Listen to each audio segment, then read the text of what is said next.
Aqui comigo sempre, meu amigo de mesa, Nelsinho. E aí, Nelsinho, como tá? Beleza, Marcel? Começando mais um podcast Vendendo Maringá. Podcast que traz sempre os melhores profissionais da melhor cidade do país para se viver, que é Maringá, no Paraná. E hoje... Igual eu falei, nós estamos trazendo personalidades. Maringá não é à toa que é considerada não só a dos melhor maiores cidade profissionais de Maringá, como os maiores profissionais do Brasil. do Brasil. Ícone. É uma personalidade brasileira e é uma satisfação, uma alegria, né? Saber que existe em Maringá grandes profissionais como essa visita ilustre hoje aqui nos nossos estúdios. E que também a história de Maringá depende também, né? Depende muito. Assim, É que nós estávamos comentando agora há pouco, né, Nelsinho? Maringá depende dessas pessoas. Maringá é o que é graças a essas pessoas que nós vamos falar agora, neste momento. É isso aí. Posso apresentar a Claro, figurinha? deve. Hoje eu devo a honra de apresentar um amigo particular da nossa família, há anos aqui junto com a gente, conhece a gente desde pequeno, estudei junto com o filho dele, um dos filhos. Opa. Então estamos aqui hoje com o professor Wilson Matos. Professor, uma satisfação ter o senhor aqui junto com a gente. Muito obrigado pelo convite. Fique à vontade. Ok, o prazer é meu de estar aqui na Jovem Pan. É isso mesmo. Essa emissora aí, batalhadora nesse Brasil. Um abraço para o Andrei. Trazido a mensagem aí para valer para o nosso povo, a notícia. E o Andrei aqui, né, o líder aqui de Maringá. É isso. Fui muito amigo do Luizinho, do pai dele. Caminhamos muito na história aqui de Maringá também, né? E me sinto em casa por estar com o Nelson, né? Conheci muito seu pai, sua mãe, educadora, seu pai imobiliarista de longa data, também tive construtora, me ajudou a vender apartamento na década de 80 por aqui. Opa, que bom.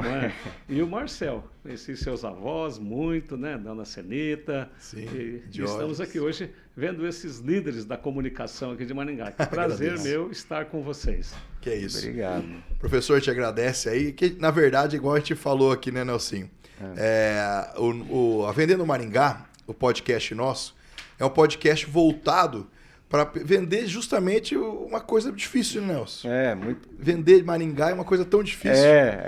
A gente brinca, né, professor, que assim, a Maringá hoje a gente consegue trazer tantas qualidades, né? Mas a gente sabe que para chegar a Maringá onde está hoje, e inclusive com números que nos impressionam cada dia, teve muito trabalho, né? É verdade. E você pôde acompanhar isso, né? Toda essa história de perto, né, professor? Vender Maringá é muito fácil. Nós até criamos no nosso grupo aí, né, de apaixonados por essa cidade. Quando a gente está fora de Maringá, a gente diz que só não mora em Maringá quem não sabe que ela existe. Isso mesmo. Descobre que ela existe, quer vir para cá. Sim. Então, essa é a beleza da nossa cidade e a facilidade para vendê-la, né? É isso aí. E a facilidade de se apaixonar por ela também, né? Professor, recentemente um amigo meu falou comigo, inclusive no grupo de empresários também, ele falou que Maringá, eu usou Maringá, eu achei muito legal o exemplo que ele usou de Maringá. Professor Marcel, você nasceu em Maringá? Eu falei, eu nasci em Maringá. Ele falou, nossa, que legal, cara, porque eu sou de São Paulo e meu sonho e da minha família sempre foi morar em Maringá. E veja bem, olha o exemplo que ele utilizou. Ele utilizou o seguinte: Maringá é como se fosse uma Ferrari.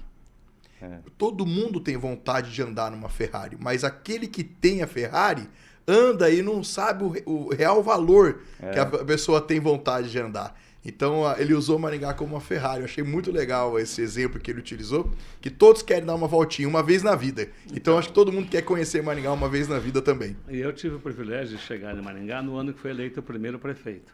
Então, faz tempo, né?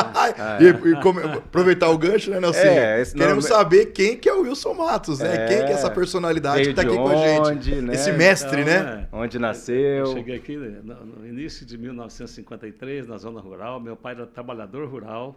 O senhor nasceu aonde? Eu nasci em Jaguapitã. Em Jaguapitã, na zona rural, lá entre Jaguapitã e Guaraci. Aí, pessoal, quem não conhece, olha lá, Vendendo Maringá, todo mundo deve conhecer o professor Wilson Matos, de Maringá, uma personalidade conhecida, é um mestre para todo mundo, e agora nós estamos descobrindo um pouquinho dele. Então o senhor nasceu em Jaguapitã. Eu até digo que é uma das cidades mais importantes do norte do Paraná, porque todas as demais gravitam em torno dela. Jaguapitã, a Londrina tem 100 quilômetros, Jaguapitã, Arapongas tem 100 quilômetros, Jaguapitã, a Jandaia também, Maringá, Jaguapitã também em torno de 70, tudo em torno de 70, 80 quilômetros. Raio parecido. Então é um raio que gravita em torno, viu, em torno de Jaguapitã. Sim, essa brincadeira claro. para defender o meu quinhão lá. Mas eu não sabia dessa não, professor. É, Acho que nem o Val sabia, né, Val? Ela é... Sabia? O Val tá informado. Ela é equidistante de todas essas cidades, porque quando criaram o norte do Paraná, né, a Companhia do Melhoramento Norte do Paraná, eles vieram pelo Espigão. E É o conhecido Norte Velho hoje? Não, eles saíram de Londrina e vieram pelo Espigão, e o Espigão faz uma grande curva ali para chegar em Apucarana e vem aqui e vai até a Querência do Norte sem passar por um rio. De Londrina a Querência do Norte. E não passa por nenhum rio. Não passa por nenhum rio, que é o Espigão que divide os vales do rio Ivaí e do rio Paranapanema. Sim. E aqui o Espigão, dentro de Maringá, é a Avenida Colombo. Todos os rios que nascem da Colombo para o norte, ela cai no Paranapanema. E todos os rios que nascem da Colombo para o sul, que é o rio que nasce dentro do Parque do Ingá, ele cai no Ivaí. É a outra bacia. E como na época era muito difícil fazer pontes e não tinha muita tecnologia para isso, eles tinham a área toda de terra aqui, então a melhor opção era caminhar pelo Espigão para ir desenhando as cidades, os lotes e tal, não é? Que legal. Então é muito legal. E em 53 daí veio com a família para cá? Então, meu pai, nós saímos lá da região rural de Jaguapitã, meu pai veio trabalhar aqui na zona rural entre Mandaguaçu e Maringá, mais propriamente muito próximo de Iguatemi. Meu pai tocou 2 sítios de café ali na primeira metade da década de 50, mas eu comecei o primeiro ano primário 3 vezes, onde é hoje a fazenda da universidade. Que legal. Lá era uma fazenda chamava Posto de Experiência, era uma fazenda experimental do governo do estado. E lá tinha uma escola primária. Eu comecei ali o primeiro ano, mas chegava a época da colheita de café, a criançada toda ia colher café, né? Tinha que 7, trabalhar. 8 anos. Tinha que trabalhar para ajudar na renda da família, porque Naquela época era apertado. Era mesmo. Se reclamam de hoje, minha gente, é só ter vivido na minha época lá no começo. É bem isso. Que vai saber o que é viver apertado, né? Se uma pessoa com 7, 8 anos já ia ajudar na colheita do café. E aí é 3 meses a colheita de café. Aí já perdi o ano, ia voltar para a escola, não acompanharia mais o conhecimento. E assim eu comecei 3 vezes. A escola era dentro da fazenda? Não, era 3 quilômetros, o colégio era dentro da Colégio. fazenda. O colégio era dentro da fazenda. Fazenda do Estado, ali, Sim. que depois foi doado para a Universidade Estadual de Maringá. Né? Sim. E aí nós somos uma família de 8 irmãos, e eu sou o terceiro de cima para baixo, eu sou o quarto de cima para baixo, e os filhos foram aí ficando sem estudar e tal, e meu pai era um trabalhador rural, mas era um homem que lia muito. Ele vinha para Maringá fazer algumas comprinhas no sábado, que a gente não conseguia produzir nada na roça, e levava os jornais da semana para ler. E lecionava domingo na igreja lá em Mandaguaçu. Então ele queria aprender mais e contextualizar os conhecimentos bíblicos de acordo com o que estava acontecendo no mundo. O pai já estava inserido na igreja. E o sonho dele é que a gente fizesse um curso... Estudasse. E ele dava uma profissão para cada filho. Passava a mão na cabeça, aquele monte de filhos, né? Sentado na porta da casa, assim, no final de dia. E eu ia ser guarda-livro. Guarda-livros. Vocês sabem o que é guarda-livro? Contador? Contador. Estão bem informados, hein? Opa. Acho que vocês não são tão jovens quanto parecem. Não, são bem antigos também, hein? Meu pai também falou guarda-livro para mim uma vez. E aí, quando eu estava para completar 10 anos, ele tomou a sábia decisão de mudar para dentro da cidade de Maringá. Ele diz, custe o que custar, nós vamos viver dentro da cidade para que vocês possam estudar. E aí eu fui fazer o primeiro ano primário no João 23, hoje Colégio Militar. A cidade acabava ali, dali para frente era uma mata densa. Isso mesmo. A própria Monteiro Lobato ali, tanto para o lado de baixo quanto para o lado de cima, era um carreador ali. Né? Era fonte de água? Fonte de água Primavera. Então, olha só. Nelson. Tá estudando, hein, Nelson? A família dali, né, da região ali. Mas a fonte de água tem a nascente daquele ribeirãozinho, uns 300 metros para baixo tem a mina que foi essa fonte de água. Sim. Na cabeceira daquele ribeirão, que está dentro do pátio do DR hoje, nós fizemos um tanque. E ali era a nossa piscina, né? Sim, para curtir. Viu? Os dias de calor, a molecada, tudo lá nesse tanque. E tá até hoje. Até hoje tem um tanque lá. Visitei a UDR algum tempo atrás, me levaram lá. Não, venha mostrar o tanque. Quero te mostrar o tanque que você tomava banho aqui Olha só quando que era legal. criança, né? Bem, aí, meu amigo, como diz, a sorte está lançada. Está aí, está a escola e tal, né? E eu realmente, naquela época, a gente vivia com muitas dificuldades financeiras. E cada um já tinha que continuar ganhando alguma coisa. E os caminhões de lixo de Maringá, né, dos resíduos sólidos, passavam em frente de casa. O lote onde ficava o aterro sanitário, que era o céu aberto e tal, é exatamente onde eu comecei, o primeiro lote que eu comecei aonde cismar. E lá eu ia catar umas garrafas. Olha. Eu catava a garrafa ali, vendia na Riachuelo, e com o dinheiro da garrafa eu ia lá na fazenda dos padres, do padre Scherer. Até hoje tem a capela lá, foi reformada há 20 e poucos anos atrás, né? E comprava limão e vendia na Riachuelo o limão.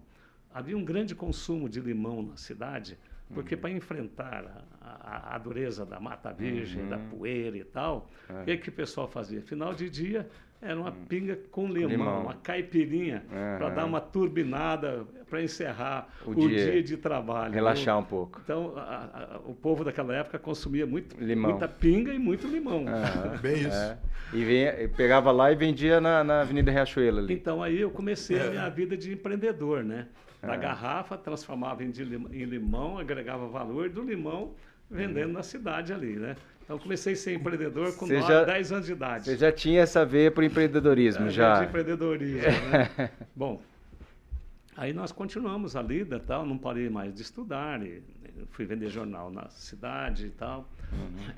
Tinha um jornal na época que chamava Última Hora, tinha um outro jornal que chamava Novos Rumos. Eu batalhava com o jornalzinho ali, caminhando pela Brasil, subindo a São Paulo. A São Paulo era pura terra, Brasil Sim. Nossa, já tinha não um pouco existia de nada de asfalto, asfalto. né? Não. Então, até tem um fato interessante da história de Maringá, que ali onde, no supermercado, no Shopping Center Avenida, hoje o trem passa por baixo. Sim. No passado, também a gente passava por cima. Mas depois foi feito um túnel,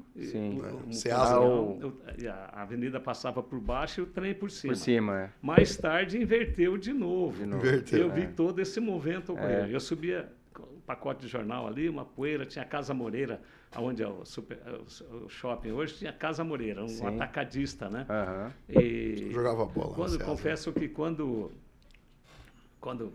inauguraram o túnel, e novamente a Avenida São Paulo passou por cima, eu parei ali com o meu carro e fiquei fazendo uma análise até emocionado, viu? De ver a gente ter oportunidade de viver. Porque era daquela forma, né? Era daquela forma, daí depois veio aquela baixadona. E daí quando chovia, ninguém descia lá, porque alagava tudo. E não dava ali, Não dava tudo, não descia, né? Na baixadona ali. Né? Eu tenho um problema sério de idade, eu sou da primeira metade do século passado, sabe? É bem isso. Primeira metade do século passado. A idade dele Então, a gente ser idoso, a gente começa a ter algumas limitações. Mas, por outro lado, a gente tem muitas histórias para contar. E eu vivi intensamente todos os minutos da minha vida, viu? Sim. Fazendo as coisas acontecerem, né? E sempre aqui em Maringá. Sempre em Maringá. Bom, aí começo da década de 60, fui trabalhar no Hotel Nossa Senhora de Fátima, carregar mala lá. Era um prédio de madeira. Hoje tem um prédio de, acho que 7 andares ali no Maringá Velho, né?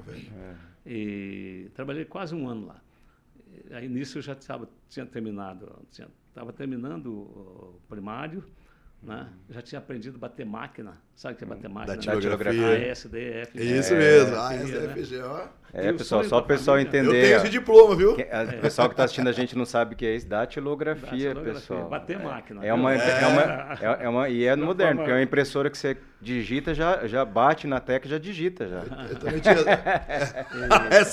essa é rápida, né? Bateu, já digita. Bateu, digita na hora, não precisa imprimir. E encarei a vida, né? Fazendo essas coisas, estudando, né? Procurando levar a sério o conhecimento, né? Eu fui o primeiro da família a entrar no ginásio, né? que hoje é a partir da sexta série, Sim, né? sim. Na época era 4 anos que era o primário, depois já entrava no ginásio mais 4 anos, depois o científico. Sim. Que legal. Era Ensino médio. primeira, Científico, quarta, né? depois quinta, oitava, Quinta, né? oitava, E e agora depois ensino segundo médio, grau, vamos né? dizer assim. Segundo grau. E aí, quando eu estava terminando o ginásio, meus irmãos começaram a entrar, meus mais velhos e mais novos. Eu fui puxando a turma. Você meu puxou pai a sempre turma. incentivando, que meu pai era um fã do conhecimento. Que né? Mesmo não sendo mais velho, você que puxou Eu para que o puxei estudo. meus irmãos e todos nós terminamos faculdade na década de 70 e 80. Eu fui o primeiro, 9.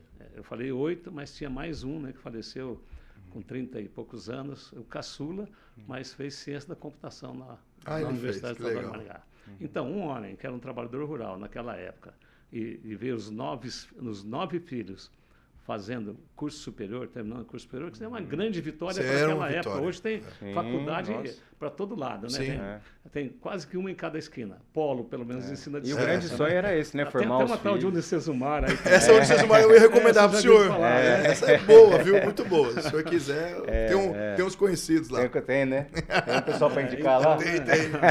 A hora que eu for lá, eu quero que você me apresente. Não, eu vou mostrar o complexo pro senhor. E Eu vou no reitor lá. Tem um com reitor. 15 anos, eu arrumei um emprego na retificadora de Maringá, retificadora Maringá. Rua Gilberto de Carvalho, número 76, está até hoje lá, da família Kubota. Está na terceira geração hoje. Que legal, né? E trabalhei lá 8 anos e meio. Trabalhando lá, eu fiz o ginásio, fiz os 3 anos do ensino médio e 2 anos de faculdade. Faculdade, o senhor ingressou em quê? Desculpa a pergunta. Eu fiz matemática. Matemática. E trabalhando, naquela época não era 8 horas, né? Era 9 horas de serviço. Sábado no começo, sábado também era o dia todo. Depois foi diminuindo um pouco e tal, né? E fui fazer matemática em Mandaguari. Aqui tudo estava começando também. Maringá era universidade não nova. tinha universidade. Maringá ainda. pertencia a Mandaguari, né? No comecinho, Era comarca. né? Mas isso Cultura. Meu bisavô Rivadavia Vargas foi o responsável pelo desmembramento da comarca de Maringá de Mandaguari.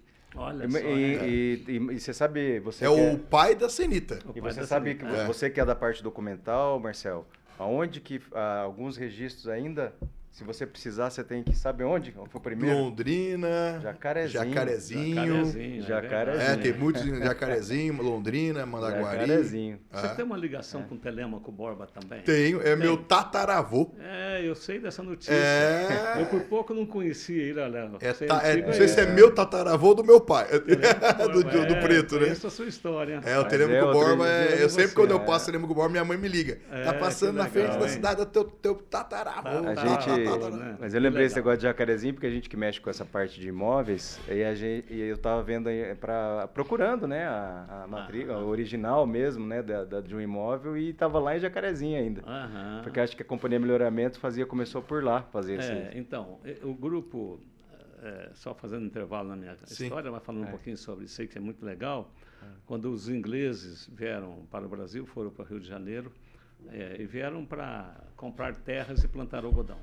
A Inglaterra era o país mais forte na área de produção têxtil. Foram os primeiros que começaram a criar essas máquinas um pouco mais modernas e tal.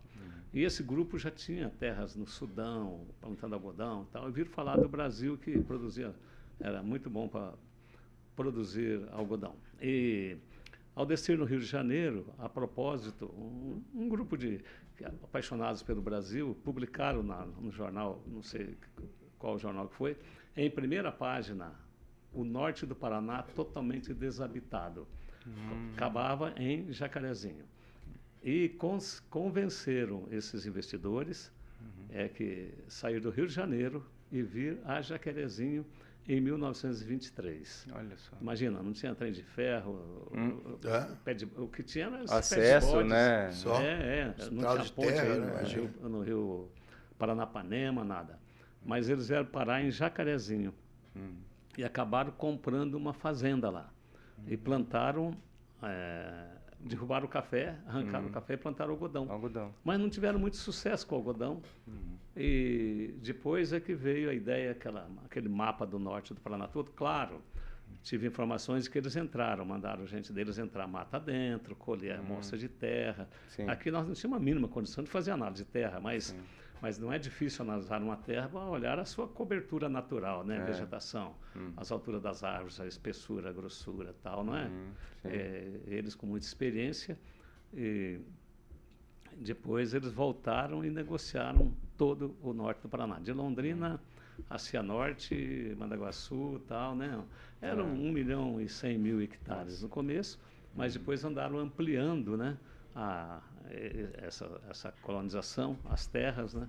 Mas é uma história bonita. Contei isso aí que eu comecei lá, que você falou de Jacarezinho. Por isso, a base primeira deles foi em Jacarezinho. Quando eles compraram o norte do Paraná, se instalaram em Jacarezinho. Era a base. Para poder conhecer um pouco mais, mandando gente adentrar as matas, ver se encontrava poceiros, índios, negociar e tal, né? Para poder começar a colonização. Mas eu trabalhei 8 anos e meio na Retificadora Maringá. Quando terminei o ginásio, eu sonhei em ser pastor. Mas não tinha teologia aqui em Maringá. Naquela época tinha uma faculdade de teologia da nossa igreja. Não era nem faculdade, né? Era ensino médio de teologia, fazia o ensino médio e a teologia paralelamente. Como se fosse um curso técnico. Mas eu falei com minha mãe e tal, ela falou, olha, não dá para abrir mão do seu salário, deixa para depois e tal, seria um privilégio. Aí, tá bom, entrei fazer o ensino médico, na época era o científico, fiz a área biológica, comecei a gostar da área biológica, falei, poxa, eu podia fazer medicina. Terminei o ensino médio, casei. Me apaixonei, foi o curso que eu fiz, viu? Não, mas em ato contínuo, eu me casei em fevereiro de 69. E em fevereiro de 69 eu comecei a faculdade em Mandaguari, indo de ônibus, saía da retificadora, ia de ônibus. Quando eu me casei, eu tinha uma bicicleta, meu meio de transporte era uma bicicleta. Casado. Minha mulher foi corajosa, né? Casou com homem de bicicleta. Hoje a gente já tem um meio de transporte bem mais moderno. Melhorou já. Melhorou bem, viu? E tenho 54 anos de casado, com a mesma esposa. Eu tenho alguns amigos que têm 60 anos de casado, mas trocou 2, 3 vezes. Vai somando, né? O importante é a mesma. Honrar o compromisso feito no altar, não é? Ontem eu estava cortando já, falando, não estava na igreja, e o pastor justamente falou isso, né? Que a maior dificuldade, em Tiago, fala da obediência, né? A gente tem que... É difícil a gente ter... Um casamento não é fácil. E ficar 54 anos no mesmo lar... E no livro o senhor fala isso aqui, né? Em questão até da... Tem um livro aqui do professor Wilson, Pegadas de um Sonhador, aí, ó. Isso, meus filhos que escreveram. Eu vi aqui, né? O Wesley foi um dos organizadores, mas todos os filhos. Conheço todos. E parabéns pelo livro. E aqui o senhor, no começo, o senhor escreve justamente falando da família, né? Que é o bem maior que a gente tem, né? O senhor colocou aqui, né? O que adianta não ter fracasso familiar, né? Do que vale o sucesso profissional diante do fracasso familiar. Sem dúvida. Não tem sucesso profissional que justifique o fracasso familiar, né? E a gente tem que tomar um pouco de cuidado, porque às vezes a gente se empolga demais com o sucesso empresarial, acaba esquecendo a família e começa a ser rodeado de tantas outras pessoas e se aproxima de alguém que não é devido e tal, e aquela família vai ficando, né? A gente coloca como a base, né, familiar, como segundo lugar. Primeiro Deus e segundo a família, né? Daí muita gente coloca o segundo lugar o profissional. Eu vi recentemente um palestrante falando, e ele falou justamente isso, professor. Ele falou que, em primeiro lugar, a gente tem que colocar Deus. Deus acima de tudo. Daí o pessoal colocou, em segundo lugar, o profissional. E daí ele corrigiu, falou, não, eu acho que o profissional, se você não tiver uma base familiar, um alicerce da família, você nunca vai ter o profissional. O profissional não prospera fácil. É isso aí. Porque se você tem na tua família, a sua esposa, que nem o senhor falou agora, quando casou com o senhor tinha uma Monarch, aquela bicicletinha, como que é aquela antiga bicicleta que era forte, a Monarch, como que era? Barra Forte. O senhor tinha uma barra forte, devia ter, e casou dessa forma. E certamente o sucesso vem através dela, ela base da mulher e os filhos, para você ter sucesso. Então tudo é reflexo do que vem da sua casa. Se sua casa está indo bem, a vida profissional também caminha junto. Na verdade, a gente respeita aqueles que não conseguiram manter o casamento, é uma opção. Sim. Mas uma boa parte das empresas, quando há divisão do casal, começa a dividir bens, disputar poder, filhos ficam do lado de um, outros filhos do lado do outro. Começa a surgir uma guerra no ambiente profissional, no ambiente da empresa. E isso tem sido fator de levar muitas empresas à bancarrota. Desequilíbrio, né? Não tem uma harmonia, né? E mantendo a família unida, eu tive, graças a Deus, né, esse privilégio, né? Trabalhei para isso, cultivei e estou colhendo e colhi. Meus 4 filhos trabalharam comigo até recentemente, agora estão parcialmente comigo.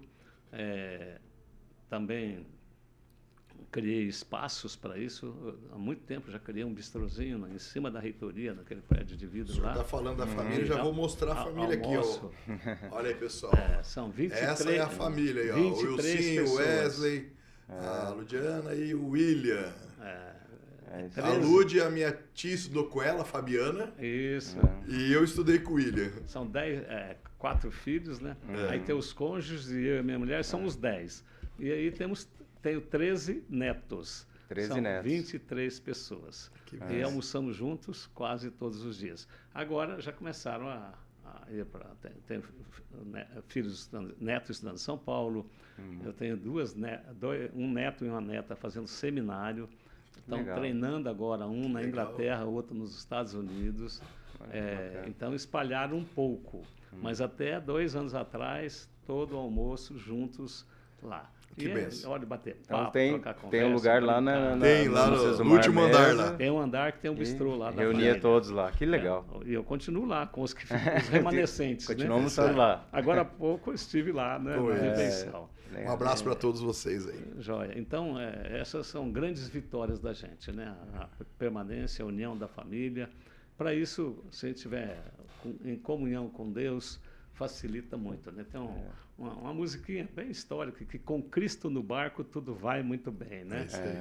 Temos as tempestades, quando fala em barco, está no mar, tem as ondas fortes, tem os vendavais, não é? Até Cristo socorreu os presbíteros, eles estavam num barco passando o mar da Galileia, veio um vendaval, tiveram que chamar, ele estava dando um cochilo lá na popa do barco, né?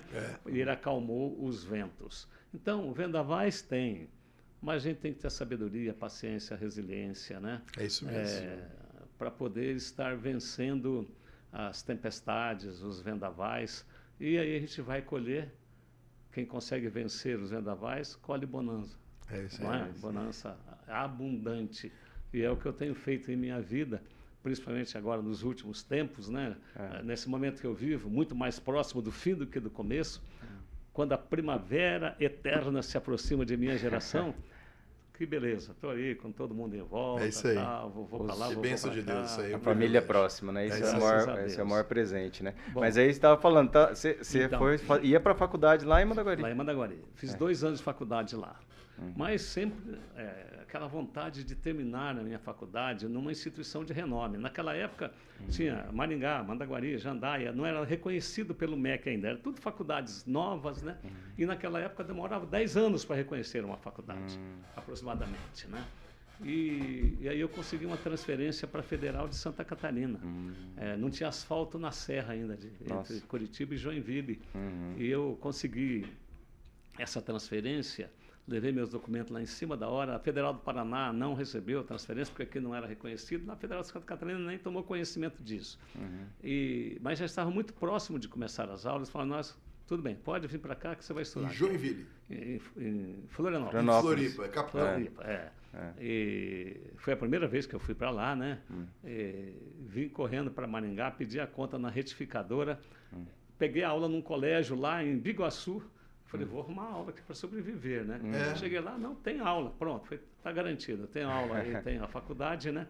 Não deu nem tempo de arrumar a casa, nada. Casado, cheguei aqui, já estava casado. Já 2 anos de casado. Botei a mudança no caminhão, botei a minha mulher e eu na cabine e fomos embora para Florianópolis, sem ter casa arrumada, nada. Sabe, o empreendedor é isso. Sim. Ele tem que ter coragem, fé, determinação, encarar as dificuldades, não fugir da raia, superar ele mesmo todo dia. E entender as oportunidades que aparecem também, né? Exatamente. Porque às vezes só aparece uma vez, né? Daquela forma. E a turma diz essa história de sorte e azar, eu digo sempre que sorte e azar não existe. A sorte é quando uma pessoa preparada encontra uma oportunidade. O azar é quando uma oportunidade encontra uma pessoa despreparada. Não vai dar certo. E a gente é que tem que se organizar. Quer dizer, eu é que tenho que procurar o meu caminho. E muitos acabam terceirizando a culpa, é do governo, é da crise, é do pai, é da mãe, não sei o que lá. Tudo isso tem uma certa interferência no caminhar da nossa história. Mas a minha força tem que ser superior a tudo isso, eu tenho que superar tudo isso para que eu seja protagonista da minha história. Sim. Senão, a história é que vai me levar. Não, eu que tenho que construir, não é? E para isso a gente tem que ter firmeza mesmo, ser um bom estudante, trabalhar com afinco e viver também, né? É um conjunto, conviver com a família para valer. Fiquei 2 anos em Florianópolis. Lá era matemática também. Terminei a faculdade de matemática lá e já voltei, entrei direto na UEM para dar aula. Foi um grande salto. 2 anos antes eu estava numa retificadora de motores e 2 anos depois professor na Universidade Estadual. E essa coisa do ensino, você também já sempre... Porque foi para lá, você quis dar aula também, isso, né? Até um lance interessante que eu quero passar aqui para os ouvintes, né? Eu tenho 4 pilares que me deu muita sustentabilidade. A primeira, minha família.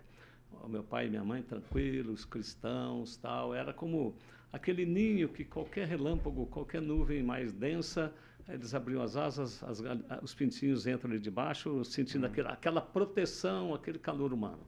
Isso foi fundamental para o nosso equilíbrio emocional, a nossa gestão da mente e tal, né? Vencer a ansiedade, etc. Segundo, a retificadora me fez comerciante. Eu logo comecei para São Paulo comprar peça, tal, buscar motor para retificar, dar preço, fazer orçamento. Eu sempre fui indo à frente. Precisava de alguém para Londrina. A primeira vez que eu fui em Londrina, fui pela retificadora. E sempre, tendo uma oportunidade, eu ia. Sempre meio preocupado com como é que vai ser, mas tem que ir lá conhecer, porque se eu não encarar, eu não vou saber como é que vai ser, não é? Sim. Então, a família, a retificadora, a igreja me fez líder. Eu era um menino muito tímido, a autoestima muito baixa, vindo da roça, simples, mas dali a pouco o pessoal da igreja me recolhendo, vem cá cantar, vem falar esse versículo, vem ler esse relatório. Com 16 anos eu era líder da mocidade da primeira IPI de Maringá, desenvolvia comunicação. E no Gastão, que eu fiquei a maior parte do tempo no ensino básico e depois da faculdade, me trouxe base científica, conhecimento para encarar uma vida profissional de frente. Esses foram os 4 pilares que me fizeram caminhar tão bem na jornada da vida, né? E entrei lá na UEM, mas na retificadora eu viajava para um lado, para outro e tal. Comecei a buscar mais alternativas. Em 9 de fevereiro de 76, consegui um serviço de entregar encomendas para a Aviação Garcia, pegar na rodoviária e entregar no comércio. Eu tinha uma perua variante, eu já era professor, né, universitário e tal. Arrumei um motorista, ele me levava para dar aula e ficava com a peruinha. À tarde eu ia ajudar ele a entregar encomendas. Em 6 meses, eu passei a entregar encomendas em todas as cidades do norte do Paraná para a Aviação Garcia. Olha só. Com Kombi, bicicleta de carga, lampreta com carreta atrás e tal. Não caiu no colo, eu fui atrás. Sim. Até foi um lance interessante. Nessa época eu também dava umas aulas lá em Moarama. Ia 2, 3 vezes por semana dar aula lá também. E um aluno lá me pediu carona. Isso era num sábado. Eu dava 10 horas de aula no sábado. Ia cedinho e voltava no final do dia. Tá bom, à tarde eu vou para Maringá. Ele entrou e o que você faz? Falou, eu tenho um Fusca, eu entrego encomendas aqui para a Aviação Garcia. Até ele não era para a Aviação Garcia, ele cobrava dos clientes da Garcia. Fez conta corrente e tal. Na segunda-feira, às 7 horas da manhã, eu estava na rodoviária aqui. Deixa eu ver como é que é feito aqui em Maringá, né? Sim. E eu cheguei aqui, eles tinham Kombi própria. Aí eu olhei e falei, que não dá, conversei com o chefe ali, né? Mas para minha sorte, o chefe falou, mas o serviço está com problema, o motorista nem sempre é o mesmo, ele não conhece os endereços. Falou, opa, oportunidade de negócio. Então, ele tem que estar atento, às vezes, numa mínima informação, você começa um grande negócio. E esse grande negócio meu terminou com uma grande frota de veículos transportando malotes para banco. Fui distribuir lista telefônica para Telepar durante 8 anos, 1 milhão de catálogos por ano. Comecei com aquela oportunidade, aquela conversa de Umuarama para Maringá. Então, o líder, o empreendedor tem que ter um grande network, ele tem que estar sempre buscando informações, e interagindo e tal. Aonde tem uma fumacinha, tem que correr lá e verificar se tem muita energia. Atento, né? Ali, Escutativa, ou né? Tem que estar escutando, ouvindo bem e atento. E prestar atenção na E a oportunidade. Vendendo Maringá é praticamente isso, né, Nelson? É. A Vendendo Maringá também foi uma viagem que eu fiz para São Paulo, professor. Da necessidade das pessoas que vêm de fora de Maringá, que Maringá recebe quase... Essa é uma informação estatística, já dando para vocês que estão assistindo a gente, que Maringá recebe média de 10 mil pessoas de fora. Uma média de 10 mil pessoas que vêm morar todo ano em Maringá. E daí essas pessoas chegam em Maringá, eles precisam de um teto, seja ele locação ou compra do imóvel. E precisam de pessoas de confiança. E a Vendendo Maringá é justamente essa. Vai ser essa a nossa intenção, professor. Foi uma viagem de São Paulo que a pessoa falou, fiquei 8, 9 meses esperando para achar uma casa em Maringá. Sei como ter dificuldade. Só para o pessoal que está assistindo a gente, vocês não sabem o que é lista telefônica, viu, pessoal? Porque tem gente que não sabe o que é lista telefônica, viu, professor? Antigamente não tinha Google, não, para você colocar. Editel e a Barça, né? Você que queria saber o telefone de alguém. A Barça, né? Você tinha que ter uma lista telefônica para saber ligar para as pessoas. Eu pedi de presente de aniversário, agora uma Barça. Agora que eu lembrei para minha avó, foi daí minha avó tinha na casa dela, ia lá. Então, não era fácil a vida assim, que só pegar Google ali, colocar o nome da empresa, colocar o nome da pessoa, arrumar, achar telefone. O WhatsApp não tinha esses negócios, não. Mas que legal, professor. Então, você imagina a importância que era, para a época, você ter que distribuir 1 milhão de catálogos por ano. De casa em casa, era loja em loja. Imprescindível você ter uma lista telefônica em casa. Concluindo essa parte da minha história, porque eu sou apaixonado por Maringá, eu quero conversar um pouco mais isso sobre aí, Maringá com vocês. É bom, né? Conversa muito boa. Então, essa perua variante, 1 ano e pouco depois, já estava com uma frotinha entregando, já falei, né, em todas as cidades do norte do Paraná. Mas fiquei meio preocupado. A vida começou a melhorar, comecei a construir minha primeira casa e tal. Falei, mas eu tenho um cliente só. E aí? Eu podia me acomodar. Poxa, melhorou muito a vida. E tinha o nome dessa empresa, professor? Sedmar Transportes. Sedmar. Serviços de entregas domiciliar Maringá Limitada. Coisa linda, hein? Aí eu falei, eu preciso arrumar mais clientes. Aí descobri que o Correio fretava carro para transportar malotes para banco. Uns fusquinha, tinha que pintar de amarelo e tal. Fui no Correio aqui em Maringá. Escuta, não, isso é em Curitiba. Fui em Curitiba, tá aqui um edital de concorrência. Você preencher essas condições aí. Peguei um calhamaço assim, não tinha mexido quase com isso, nunca tinha mexido com isso, né? Prestar serviço para uma empresa pública, para bancos, né? Bom, mas fui para as cabeças. Quando eu olhei o edital, eu falei, não, isso aqui é impossível. Para mim, não dá. Aí, falei, peraí, se alguém conseguiu, por que eu não vou conseguir? Eu não sou melhor que ninguém, mas eu também não sou pior que os outros. Sim. Eu tenho que buscar os meios, eu tenho que organizar, tenho que planejar, buscar os meios necessários para alcançar os objetivos, tem que ter sonho. E quando o ser humano tem sonho e coloca toda a força de sua alma em seus sonhos, o universo conspira em seu favor. E eu, como criacionista, acrescento que o Senhor do universo conspira em nosso favor. Amém. Essa não é minha, é de Goethe, viu, gente?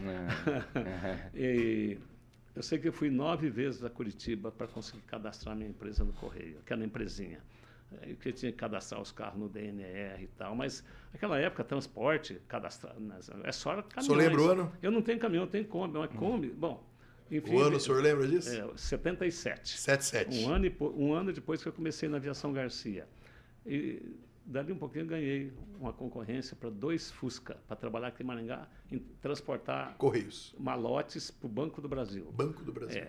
Gente, era uma frota gigante no país, transportando malotes, porque não tinha Wi-Fi, não tinha internet, não tinha nada. Então... Muito documento. Aqui em Maringá, o Banco do Brasil tem um prédio enorme ali. Tem. Metade daquele prédio era o centro de processamento de dados, que eles processavam as contas correntes, toda a movimentação de todas as agências da região. E todos os bancos tinham uma central em cada agência. Polo. Em cada polo ele tinha uma central de processamento de dados. O Palmeirinhos era na saída ali, do lado do Detran. Isso. Tem alguns restos do prédio lá ainda. E todas as agências da região... O malote vinha no final do dia, no outro dia tinha que chegar até às 9 da manhã, senão o banco não abria. E eu ganhei essa concorrência para 2 carros, e aí ganhei para mais 3, mais 5, mais 10. Eu tive filiais. Assim. Aonde abriu um SESEC naquela época, eu ia lá ganhava concorrência. Através do Correio ganhava concorrência. Foi Pato Branco, Cascavel, Dourados, Campo Grande. O senhor invadiu São Paulo, capital. Para vocês terem uma ideia... durante vários anos, na década de 80, eu transportei malotes para SESEC do Banco do Brasil, São Paulo, 135 agências recebiam malote 4 vezes por dia. Dava 4.500 quilômetros por dia dentro de São Paulo. Nossa. Só que eu fazia de moto, porque carro não cumpre horário. O senhor chegou a ir para lá, morar em São Paulo? Não, tudo Só aqui. tudo por aqui. E ganhei uma concorrência para transportar malotes para o Beron, Banco Estadual de Rondônia, extinto Banco Estadual de Rondônia.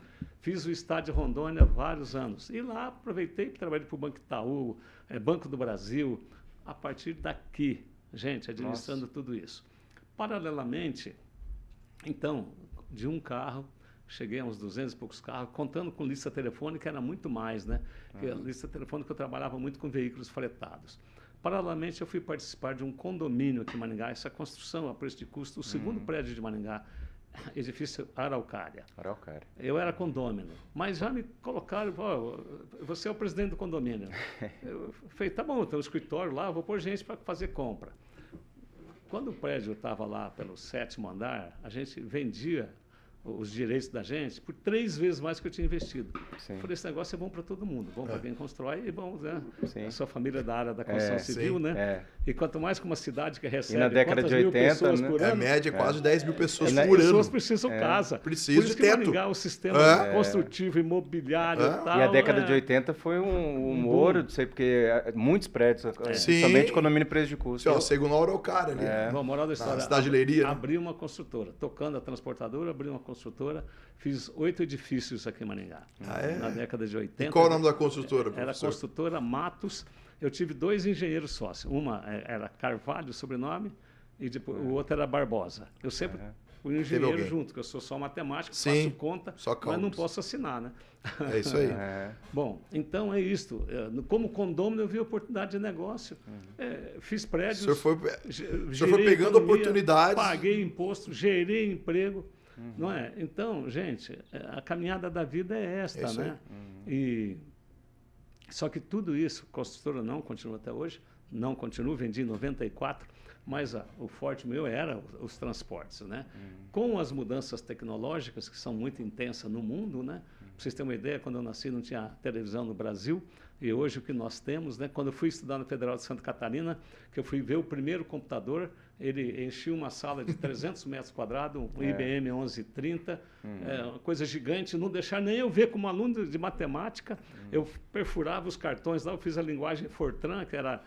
Tinha COBOL e Fortran na época, 2 linguagens só. Legal. E eram os cartões perfuradinhos ali, né? Os cartões e entregava numa portinha ali, e dali uma semana você voltava para ver se tinha rodado o programa ou não. Hoje o computador, hoje o telefone hoje celular o chip, né? faz muito mais do que aquele computador que enchia uma sala de 300 metros quadrados.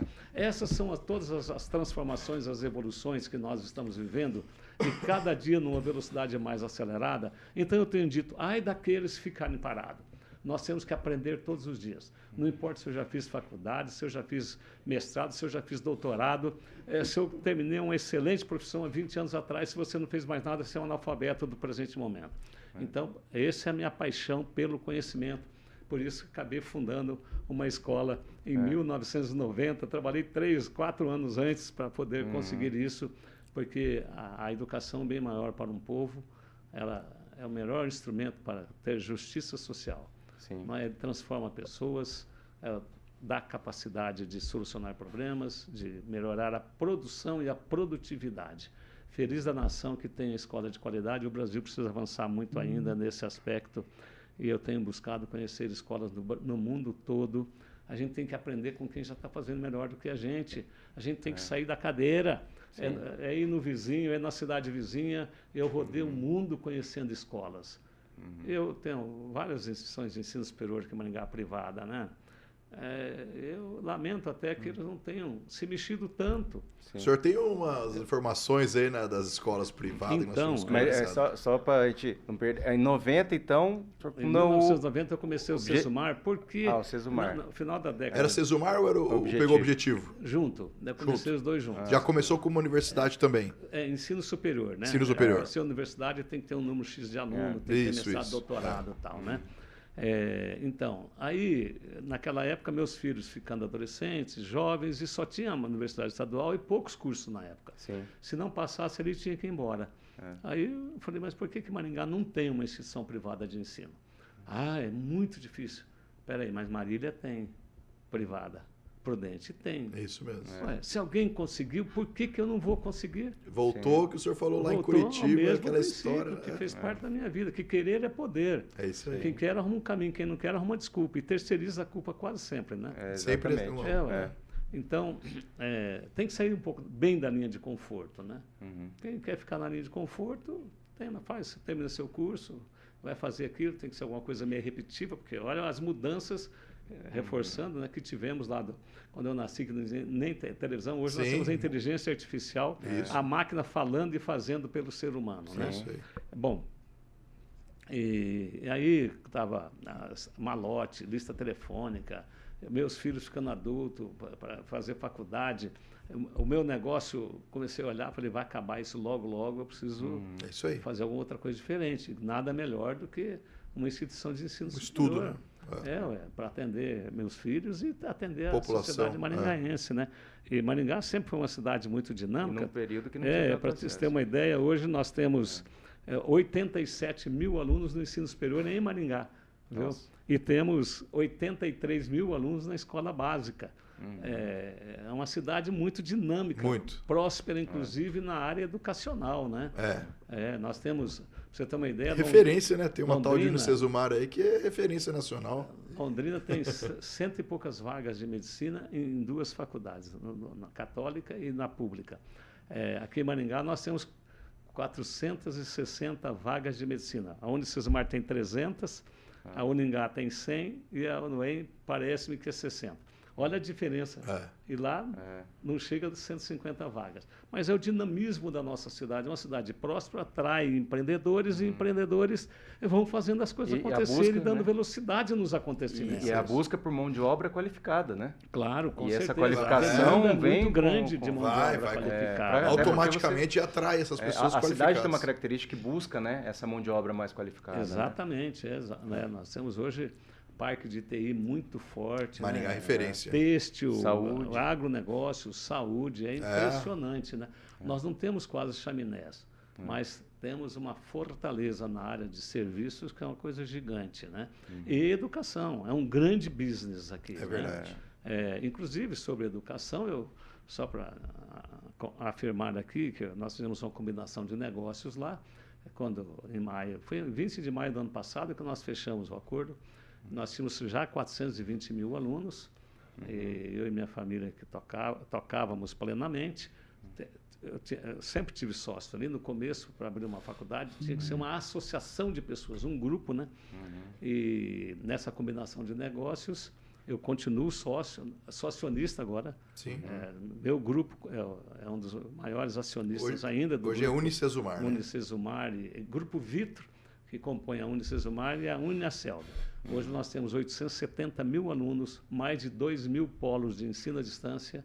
Eu sou vice-presidente do Conselho de Administração, sou chanceler da Unicesumar, e o William, meu filho caçula, que foi o grande promotor do IAD ali, né? O Wilson Filho era o vice-reitor, ele é muito ligado ao presencial, né?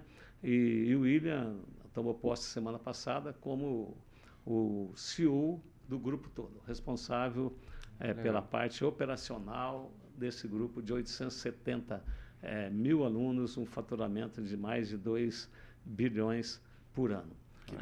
A Unicesumar é a maior arrecadadora de ISS para o município e a segunda empregadora de Maringá. A primeira é a GT Food. Que legal. Isso fora a Uniaselv, que é Santa Catarina. Né? Sim. O grupo todo hoje tem 12 mil funcionários. Que bênção. Essa é a força, gente, da educação, que é transformadora para as pessoas. E começou, como business é um negócio também fantástico. Em Maringá, né, Nassim? E eu costumo dizer o seguinte, a gente sonhar pequeno, sonhar grande, pessoal, dá o mesmo trabalho, né?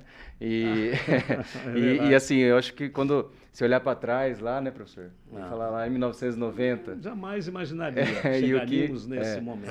Mas ouvindo a tua história, a gente percebe que você tem essa busca contínua de observar a oportunidade e abraçar até... Né, eu costumo dizer o seguinte, a gente tem que fazer não para dar certo, mas até dar certo. Se a gente acredita, se a gente tem propósito, se a gente tem uma visão, se a gente quer participar. E a gente vê que essa questão da educação na tua vida brilha realmente aos teus olhos.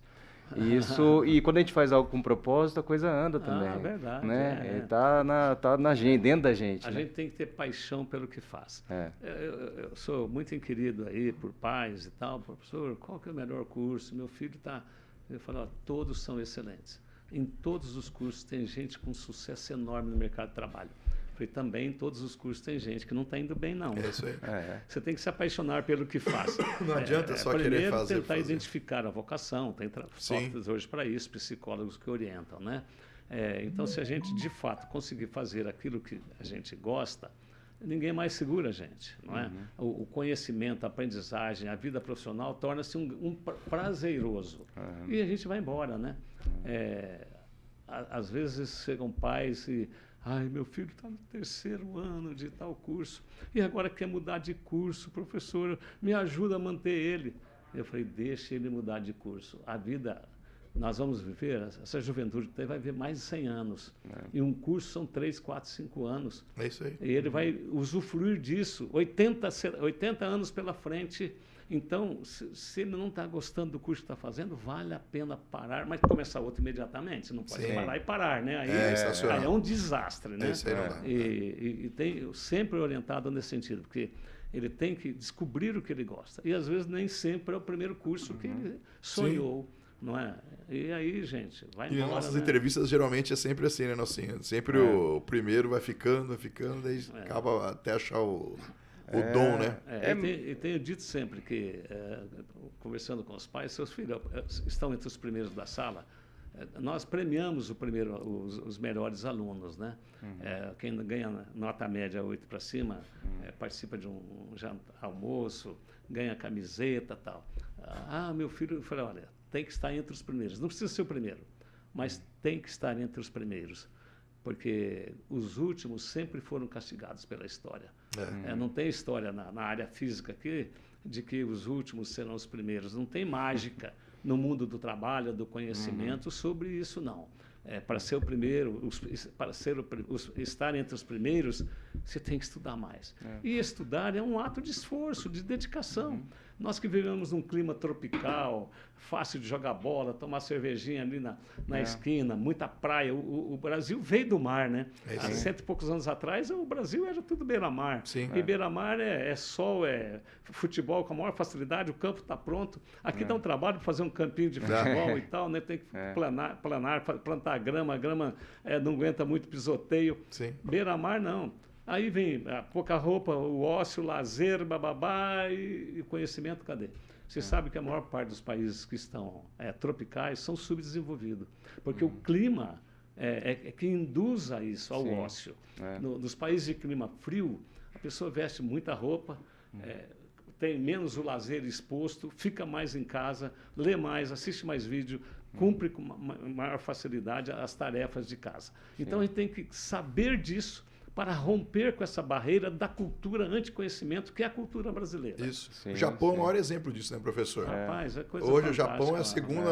Eu estava conversando recentemente um amigo, falou, Marcelo, o Japão, eu estive lá, Japão é o segundo maior polo tecnológico do mundo, um país pequeno, que foi destruído na Segunda Guerra Mundial, começaram tudo do zero novamente, e está aí o exemplo. Isso aí é tudo, igual o senhor falou, cultural. Mas eu acho que é interessante também algo que foi comentado, que é assim, eu tenho que premiar os melhores, né? E a gente tem que estimular a meritocracia para ele saber que ele teve mérito naquilo que ele conquistou e que compensa você ter um esforço maior para chegar lá. Né? E a gente sabe que muita gente realmente tem dificuldade, mas ele consegue se superar. E que o professor falou também que sempre os primeiros são os primeiros não, entre os primeiros sempre foram castigados. Mas culturalmente falando, né, na história, sempre são reconhecidos aqueles que se destacaram. Claro. Aqueles últimos não aparecem em lugar nenhum. Se você quer ser o melhor, você tem que querer ser o melhor e se destacar. Só um exemplo do Japão, visitei escolas lá e várias, ensino fundamental, médio, superior, né? Lá o aluno não pode faltar à escola. Se ele tiver um mal-estar à noite, passar mal, ele tem que ir para um hospital. Ele não pode ficar em casa. Ou vai para a escola ou vai para um hospital. não tem desculpa para faltar. E no hospital tem professores. Eu fui visitar hospitais para ver professor. Entrou um adolescente, uma criança lá, já tem alguns professores, de plantão, tomou analgésico, tal, passou a dor, eles entram no quarto, abrem o computador, já viu a série lá, a ficha dele, ensina-se no mesmo dia, é igual no Japão inteiro, para que ninguém fique atrasado. Porque se ele ficar uma semana sem aula, quando ele voltar para a sala de aula, ele vai atrapalhar os colegas de sala, porque ele vai ter que dar mais atenção para ele e os colegas não vão gostar. Aqui no Brasil, o aluno pode faltar 25% das aulas sem dar satisfação para ninguém. A lei protege. Veja o descompasso da realidade absurdo, que faz né? realmente um país dar certo. E mesmo que é levar assim, o conhecimento a sério. E mesmo assim ainda a gente exporta valores, né? É, imagina se a gente pudesse, né, estimular 100% o potencial desses alunos para que ficaria, além do que ficaria aqui no Brasil, e muita gente boa está saindo do Brasil para passar esse conhecimento lá para fora, né? Coisa linda do Japão, hein? Bem, mas aí eu rompi as barreiras. Consegui fundar a Unicesumar. Comecei a trabalhar em 1986. Finalzinho de 89, janeiro de 1990, consegui autorização de 2 cursos. Processamento de dados, tecnologia em processamento de dados, PD, já era um curso moderno na época, né? Não tinha ciência de computação, nada, foi o primeiro curso da área de informática e o curso de administração. Eu me lembro que eu comprei 30 computadores e coloquei em 2 salas, vidro, porque as pessoas iam lá para olhar aquele monte de computadores junto. Não tinha isso na região, não é? E era o PC XT. Depois surgiu, mas modernizou um monte depois, veio o PCAT. E daí, meu amigo, a história não parou e cada dia numa velocidade maior, né? E alguns ainda falam, tá aqui matando o tempo. Que isso, rapaz, o tempo vai te matar, se você não tomar cuidado, você vai até antes. É isso aí. Mas é impressionante ver o que... Você vê como que é, né? Você vê que o empreendedorismo. Ele falou, vou colocar vários PCs, tudo com vidro, todo mundo vai passar e vai ficar fazendo o quê? Visão. Maravilhado, tal, vai gostar. Atração. Vem pra cá, atração.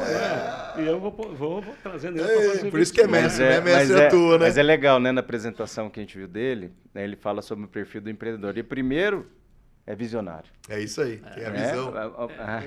E essa visão. O empreendedor, ele tem que ser visionário, até literalmente. Ele tem que enxergar ou pelo menos perceber 360 graus ao seu entorno. A pessoa que não tem esse perfil, ele pode melhorar um pouco, ajustar as arestas, mas ele consegue enxergar só unidirecionalmente.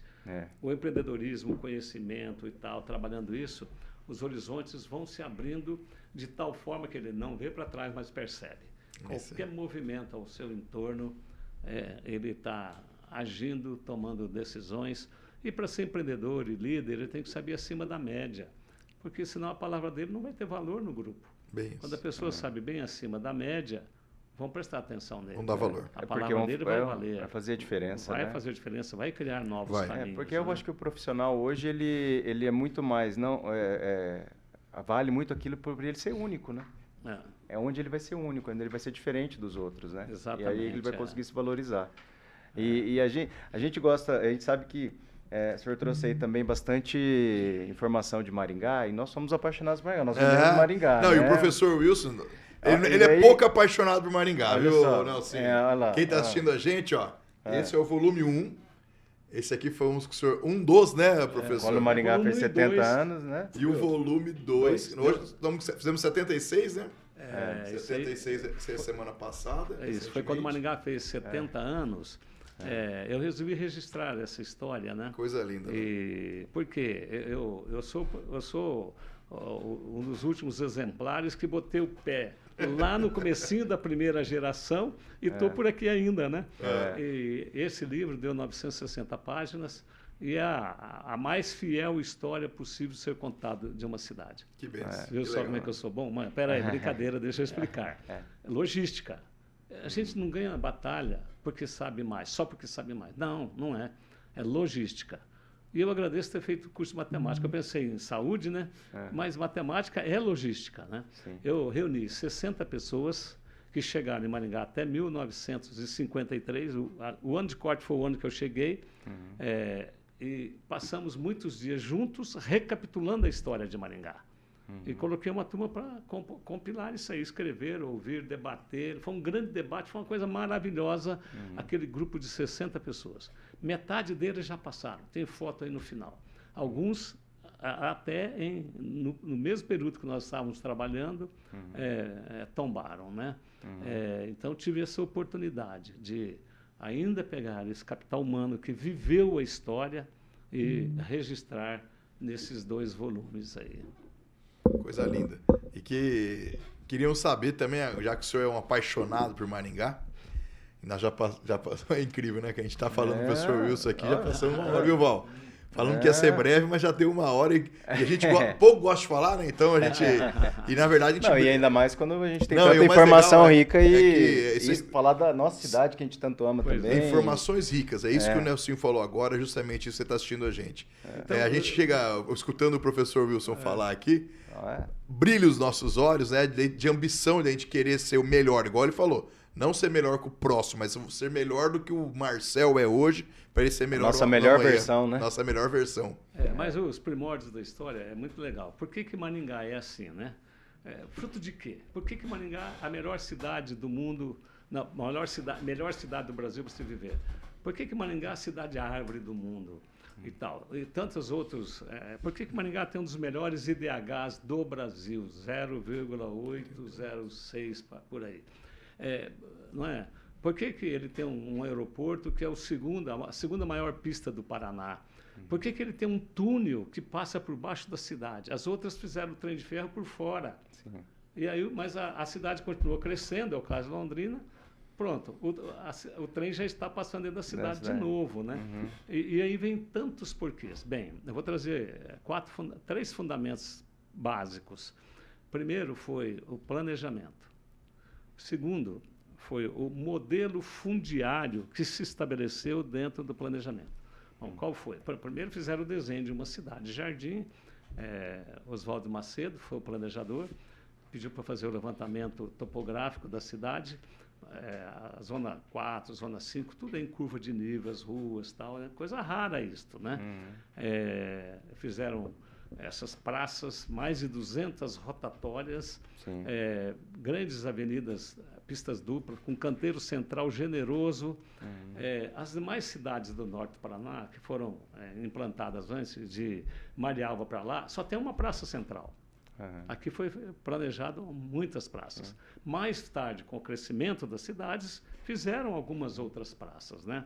As próprias perimetrais, né? As perimetrais para não ter que passar pelo centro, né? Exato. Então, o primeiro privilégio nosso foi vir habitar numa cidade, estar vivendo numa cidade que foi planejada.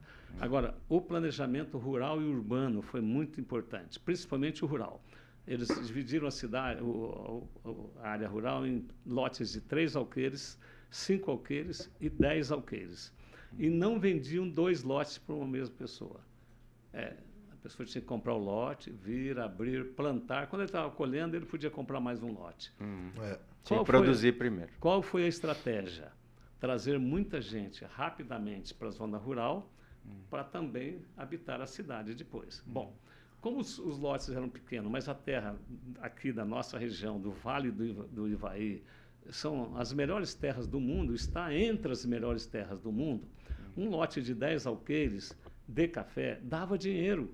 A pessoa logo comprava uma casa na cidade e tal. Mas quem que veio para cá? Esse modelo de colonização rural determinou uma categoria praticamente única de pessoas para vir para cá.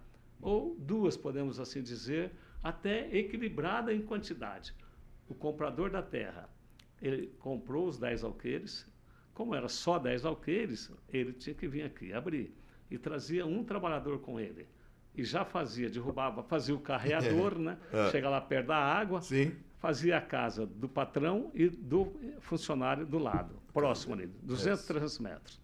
E ali a relação mudou um pouco. Não foi aquela relação de patrão e empregado, empregador, colaborador. Foi empregador e colaborador, né?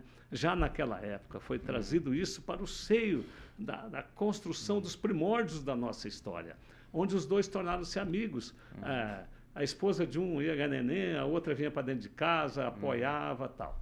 Então, mesma quantia de proprietários, quase que a mesma quantia de trabalhadores lá no começo, né?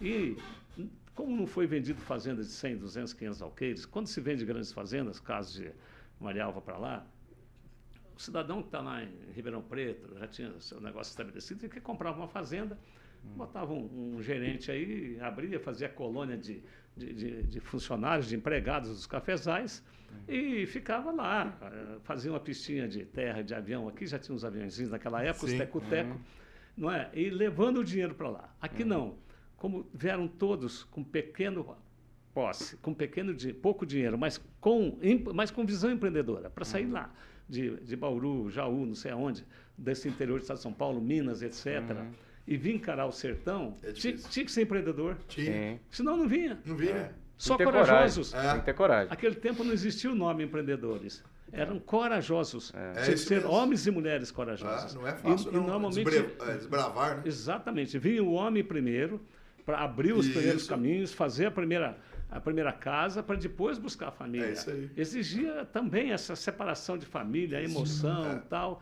Era uma luta. Então vieram para cá bravos lutadores, para desbravar esse sertão. Bom, aí, como não tinha ninguém que dominava com dinheiro, os problemas eram iguais para todos. Então tiveram que se unir para ajudar um ao outro a resolver os seus problemas. E aí nós isso criou uma cultura de colaboração entre as pessoas. Intensa, colaboração intensa entre as pessoas. E esse espírito colaborativista é que foram os pilares culturais para o sucesso das nossas associações e a nossa cooperativa Cocamar, fundada no começo da década de 60, né? Tudo aqui, as associações, não tem bate-chapa, sempre tem um acordo, assim, CODEM, Observatório Social, fomos criando as entidades para apoiar melhor o desenvolvimento de Maringá, graças a esse espírito que trouxe os primeiros para cá. E foram muitas pessoas, né? Bom, então... E até hoje as pessoas se sentem bem recebidas, né? Claro. Acolhidas, né? O maringaense tem essa característica. Meus filhos estão entre a segunda e terceira geração, o espírito é o mesmo. O Wilson Filho se dedica boa parte do seu tempo nas associações de Maringá, Sociedade Rural... CODEM, Cinep. O teu irmão não, Marco. O Marco vive disso. O Marco, né? Inclusive estão sempre juntos, né? Exatamente. O Marco então, Tadeu. Eles dedicam abrem mão de parte do seu tempo, porque nada disso é remunerado. Voluntário. Né? Para o bem comum, como voluntários. Esse espírito ainda é muito forte e vai permanecer, né? Que a gente está conseguindo passar esse espírito de pai para filho, para netos, né? Sim. Bom, então eu falei o pilar do planejamento, do modelo construtivo. O outro é capital com visão social. Maringá, a companhia reservou 3 bosques aqui. O Parque do Ingá, 32 hectares, Bosque 2, 32 hectares, e o Horto Florestal, em torno de 16 hectares. E também as avenidas largas, as praças. Nós fizemos um levantamento lá com o nosso pessoal da área de construtiva, lá da instituição, engenharia e tal. A companhia, se tivesse feito no mesmo modelo das outras cidades da região, Marialva, etc., eles teriam vendido 12 mil lotes urbanos a mais. Mas abriram mão para deixar essa cidade linda. Com isto, criou-se a cultura da arborização. Aí, ruas largas, coube árvores nas calçadas, árvores no canteiro central e tal, e tornamos a cidade a árvore do mundo. É isso aí. Exemplo para o mundo também. É isso aí. E o quarto pilar foi a espiritualidade. Você sabe quem comprou a primeira propriedade aqui em Maringá? Boa pergunta. Não vamos passar na prova? Padre Scherer. Foi o Padre Scherer. Padre Scherer, em 1938. Ainda não tinha o planejamento de ser lotes pequenos. Tal. Ele comprou aí uma grande área ali no Vale Azul. Legal. Vinha até aqui na beira do cemitério a propriedade dele. Eu me lembro ali, eu era criança e a gente tinha acabado de vencer a Segunda Guerra, os alemães intimidaram o mundo, a gente tinha medo do padrão lá. Um alemão grandão, chapéuzão preto, vestido de batismo, carro preto. Alemão, Fugia. A gente abriu o caminho, aparecia lá no começo da quadra, a gente pulava para dentro, pulava a cerca de balaús para lado dentro de casa. Até foi construído um filme agora da história dele. Sim, né? sim, a Maringá Histórica, né? Miguel, né? Miguel, né? Bom, então, a espiritualidade. A força da espiritualidade veio aí também em 1946 chegaram os evangélicos, os presbiterianos, presbiteriano independente e tal. O primeiro trabalho da qual eu pertenço, a Igreja Presbiteriana Independente, foi ali na região do Sesumar, numa chacrinha. E aí as igrejas evangélicas e católicas, dentro desse espírito colaborativista, porque existia no passado uma certa divisão mais profunda, aqui foi tudo paz e amor, graças a Deus. E a outra prova da espiritualidade foi começar uma catedral dessa, quando Maringá tinha 40, 50 mil habitantes, uma catedral que é símbolo para nós, né? É uma satisfação morar numa cidade que tem uma catedral como aquela. Né? E em 10 anos, uma população que na época tinha 50, 60 mil habitantes, encararam a construção daquela e está aí, né? Vai ficar para a posteridade. Esse, então, um é o marco quarto histórico. Pilar, a espiritualidade. Tanto que a nossa logo da Vendendo Maringá é um pouco da catedral também de Maringá, que é o marco, que é a referência. E Nelson? Uma aula, né? Rapaz, eu acho que... Professor Wilson, eu vou convidar o senhor para uma próxima pauta para a gente continuar o nosso bate-papo. Vamos conversar mais uma vez, porque infelizmente nós estamos caminhando para o fim. Um aprendizado, na verdade, né? E vai a gente que quer ser empreendedor, posso colocar... Ele tem que querer vir voltar também, né? Porque eu estudei com o caçula dele, estudei com o William, né? Eu estudei com o William, então eu sou considerado como quase um filho lá, da idade, né? Grande amigo da família. Então a gente gostaria que o senhor viesse aqui para falar um pouco também sobre a liderança e o empreendedorismo, que também é uma das palestras que o senhor faz, né? E fala e sobre pouco... ensino também, né? As tendências, né? O que está vindo por aí. A inteligência artificial. Né? Exatamente. O metaverso agora. Então, já e como que isso influencia na educação e tudo, eu tenho certeza que o senhor tem bastante coisa. Não sei se o senhor gostou do nosso quadro, do nosso podcast. Excelente. Vocês dois estão de parabéns. Foram muito bem, viu? Que legal. Obrigado. E a última pergunta que a gente faz para todos os nossos convidados é o porquê Maringá. O porquê o senhor escolheu, de tantos polos estudantis que o senhor, pela Unicesumar hoje, que o senhor poderia estar em outra cidade, o porquê o senhor escolheu Maringá, né? Por que Maringá é diferente, né? Mas acho que Maringá é diferente. Ele contextualizou tudo isso. Né? Mas eu queria saber o porquê, porque ele tem oportunidade de morar em outras cidades, morar em Curitiba, né? morar em São Paulo, capital, morar em Florianópolis, morar em capitais. Por que o senhor escolheu Maringá, que é uma cidade do interior, né? Na verdade, quem escolheu Maringá por mim foram meus pais, né? E agradeço a Deus pela decisão deles, sábia decisão. E também foi uma cidade que cresceu tão rapidamente que dentro de pouco tempo a gente aprendeu a gostar muito dela, né? E a participar dessa construção dessa linda cidade que é Maringá, né? Então, nunca me passou pela cabeça de sair de Maringá. Eu falei que nós somos de família de 8 irmãos. 3 irmãos meus, em 1988, 89, resolveram ir embora de Maringá. A pergunta que eu fiz, você vai ganhar 3 vezes mais? Se você for ganhar 3 vezes mais, tudo bem, vai em frente. Se não for 3 vezes mais, fica aqui, senão você vai se arrepender. E não deu outra, sabe? Hoje eles se arrependem. Um voltou, 2 continuaram fora. Se arrependem de ter ido. Então, mesmo ganhando 3 vezes menos, Maringá ainda é a melhor opção. Isso aí. Que legal. Tem algum recado final, um conselho? Não, só tenho a parabenizar vocês, né? Obrigado. Jovens aí, com essa comunicação tão boa de vocês, tal, o trabalho da Jovem Vendendo Maringá. Vendendo Maringá, desse programa fantástico, né? Uma hora a gente precisa falar também realmente sobre CODEM, Observatório Social, participei de todos esses ali eventos. Ali tem tudo, né? A Barça está ali, né? Dessas organizações aí que tão bem faz para Maringá, né? Então, resta nos dizer que Deus continue nos abençoando e abençoando a nossa querida Maringá. Amém. Obrigado. Isso aí, Nelson, obrigado. Professor Wilson, muito obrigado. Obrigado a todos aqueles que estão assistindo a gente até agora. Foi um prazer enorme, uma satisfação, uma honra poder receber esse nosso amigo, professor, mestre Wilson Matos. Muito obrigado a todos. Se vocês gostaram, continue seguindo a gente pelo Instagram, @Vendendo Maringá, e pelo YouTube, Vendendo Maringá. Um abraço a todos, até mais, que Deus abençoe a todo mundo. Valeu. Até mais, valeu. Abraço. Tchau, tchau. Até mais.